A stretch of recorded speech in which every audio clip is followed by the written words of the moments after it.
বাংলাদেশকে বিশ্বকাপে ফিরিয়ে আনলেই পাকিস্তান ভারতের বিপক্ষে ম্যাচ খেলতে রাজি হয়ে যাবে, এমন মন্তব্য করেছেন পাকিস্তানের সাবেক ক্রিকেটার রশিদ লতিফ।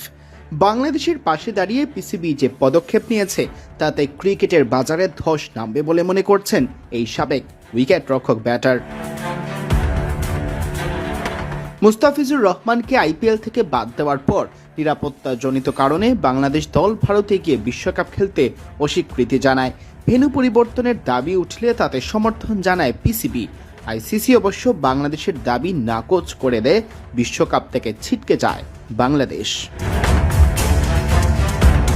এর প্রতিবাদ হিসেবে পাকিস্তান 15 ফেব্রুয়ারির ভারত পাকিস্তান ম্যাচে মাঠে না নামার সিদ্ধান্ত নিয়েছে, জানিয়ে এখন তোলপাড় ক্রিকেট দুনিয়ায়। ক্রিকেটের সবচেয়ে হাই ভোল্টেজ লড়াই মাঠে না গড়ালে কোটি কোটি ডলার লোকসান হবে আইসিসিরও।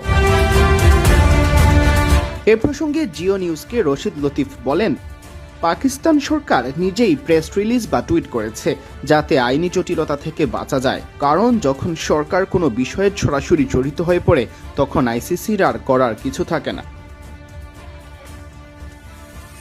পাকিস্তানের পদক্ষেপের প্রশংসা করে তিনি আরো বলেন, পাকিস্তান সঠিক পদক্ষেপ নিয়েছে, কারণ এটা বিলিয়ন ডলারের ব্রডকাস্টারদের বাজার, যা এখন মিলিয়নে নেমে আসবে। আইসিসি প্রায় 100 থেকে 150টি সদস্য দেশকে ফান্ডিং দেয়, যেখানে 3 বিলিয়ন ডলারের বাজার ছিল সেটি 1 বিলিয়নে নেমে আসলে সবার ফান্ডিংয়ে টান পড়বে। রশিদ লতিফ মনে করেন, বাংলাদেশকে বিশ্বকাপে ফিরিয়ে আনলেই পাকিস্তান ভারতের সাথে খেলতে রাজি হয়ে যাবে।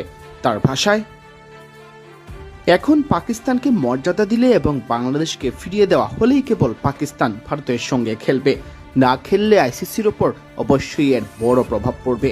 বর্তমানে আইসিসি মূলত বিসিসিআই এর লোকরাই চালাচ্ছে। জয় শাহ এখন বুঝতে পারবেন আন্তর্জাতিক ক্রিকেট কাউন্সিল কিভাবে পরিচালনা করতে হয়। এ সময় ক্রিকেট বিশ্বের অন্যান্য দেশকেও বাংলাদেশের পাশে দাঁড়ানোর আহ্বান জানান তিনি। বলেছেন, অস্ট্রেলিয়া, দক্ষিণ আফ্রিকা এবং ইংল্যান্ডকে এখন আলোচনার টেবিলে আসতে হবে এবং স্বীকার করতে হবে যে বাংলাদেশের সাথে অবিচার হয়েছে। সিয়াম চৌধুরী, বিডি ক্রিক টাইম।